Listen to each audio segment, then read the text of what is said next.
U.S. consumers may unwittingly be fueling illegal logging in Papua New Guinea's tropical forests simply by shopping at furniture stores and home improvement retailers like the Home Depot. A 2-year investigation by Global Witness, an international non-profit exposing injustice and environmental destruction, has tracked the 9,000-mile journey of timber from the South Pacific nation, where illegal logging is rampant, through Chinese factories to retail shelves in the U.S. The report says companies are not doing enough to ensure the wood they're selling is legal. While the U.S. bans import of illegal wood, China does not. And China sells $15 billion worth of wood products to the U.S. every year. Last year, U.S. flooring giant Lumber Liquidators agreed to pay $13 million in penalties for importing Chinese-made products linked to illegal logging in Russia, a violation of the Lacey Act, which bans illegal trade of illegal wildlife and plants. Home to the world's third-largest tropical rainforest, with mountainous terrain and hundreds of islands, Papua New Guinea is considered one of the most biodiverse places on Earth. The Global Witness report, Stained Trade, documents how 12% of its land, more than 8 million acres, has been given over to foreign interests in a rent-free, land leasing scheme for up to 99 years, with the government collecting royalties on export logs. At least 846 indigenous languages are spoken among Papua New Guinea's 7 million people, and under the country's constitution, indigenous communities own the land they've traditionally lived on and used, and the forests that grow there. Despite this, and a 2013 government inquiry revealing that most leases in indigenous areas violate the law, the government has not acted to stop the illegal logging, according to Layla Stanley, a co-author of the Global Witness report. Recently re-elected Prime Minister Peter O'Neill has been promising for years to cancel illegal leases, but nothing has changed, Stanley told National Geographic. Often the first time a remote community learns of a lease is when a barge loaded with bulldozers and logging equipment shows up on the river, she said. Men begin to clear-cut the old-growth forest that has sustained families for many generations. Armed police on the barges threaten anyone who obstructs the logging with arrest or beatings and destruction of their homes. It's upended their way of life, Stanley said. Nearly all the millions of forested acres have been leased to Malaysian logging companies, which have moved operations from their own depleted forests to Papua New Guinea and the nearby Solomon Islands. Protests and appeals to the government haven't worked. Undergoing legal action is difficult and costly for indigenous groups, and court cases take years to adjudicate. Meanwhile, the clear-cutting goes on, destroying traditional sources of food, forest animals, clean water by binding soil, trees prevent erosion and siltation of streams and rivers, traditional medicines, and building materials, the report finds. Between 2009 and the end of 2016, some 8.2 million cubic yards of timber had been taken. Placed end on end, the logs would stretch from New York City to Los Angeles and back again. Most people had no idea what was happening until the logging companies arrived, said Eddie Tanago, of Act Now, a community advocacy organization in Port Moresby, Papua New Guinea's capital.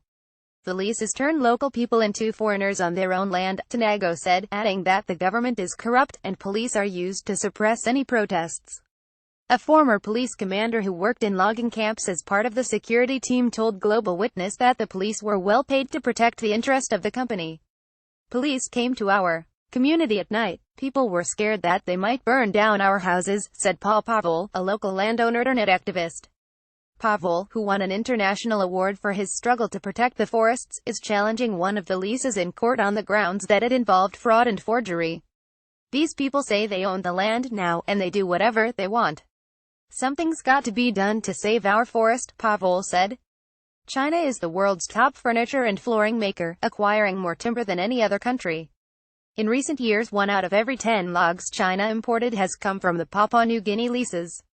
Global Witness found tropical hardwood flooring made from tan, sometimes called Pacific mahogany, for sale by U.S. small flooring importers as well as giant retailers, including the Home Depot and Nature Flooring Industries, Inc., a U.S. subsidiary of China's largest flooring company, Nature Home. Nearly all tan logs come from Papua New Guinea or the Solomon Islands, where illegal logging is common, according to the Global Witness report. In April, Global Witness informed 10 U.S. companies about their findings. The Home Depot had already decided to stop selling the wood in 2016 because of poor sales, according to spokesman Stephen Holmes. Home Legend, the retailer's supplier, along with Nature Home, are reviewing their supply chains and sourcing procedures, the report says. Other U.S. companies listed in the report did not respond to Global Witness requests for comment.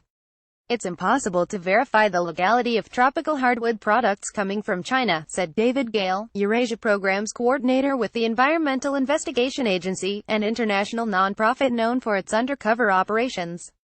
I've seen the same documentation used for different loads of wood, said Gale, who was not involved in the Global Witness investigation. According to Gale, China's enormous wood manufacturing industry is extremely complex, with many thousands of companies, from mom-and-pop sawmills to multi-million-dollar log importers and even larger manufacturers of wood products. Traceability is basically impossible. Government officials in China are well aware that their wood industry may be the largest importer of illegal logs, he said, but all they've done to fix that problem is set voluntary guidelines. There's been zero impact so far. What China has also done is ban logging in most of its own natural forests. At the recent World Economic Forum in Davos, China's leaders touted this ban as part of their efforts to combat climate change. Meanwhile, Gale said, the country is by far the world's biggest importer of logs from countries such as Russia's Mozambique and Zambia, as well as Papua New Guinea and the Solomon Islands. If China wants to show real global leadership, it must prohibit imports of illegal logs, he said, adding that companies in the US and elsewhere should not be buying Chinese-made products made from tropical hardwoods unless there's real proof that they're from legal wood. Editor's note, August 3, 2017. This story has been changed to reflect that it's uncertain whether U.S. stores have sold illegal timber from Papua New Guinea because of the difficulty in tracing the supply chain. It has also been changed to show that Home Depot discontinued sales of tropical hardwood flooring made from tan because of poor sales, rather than in response to information provided by Global Witness. Stephen Leahy covers international environmental issues. He is co-winner of the 2012 Prince Albert United Nations Global Prize for reporting on climate change and is the author of Your Water Footprint: The Shocking Facts About How Much Water We Use to Make Everyday Products, winner of the Best Science Book 2014. Follow him on Twitter. Read more stories about wildlife crime and exploitation on Wildlife Watch. Send tips, feedback, and story ideas to nickWildlife@netgeo.com.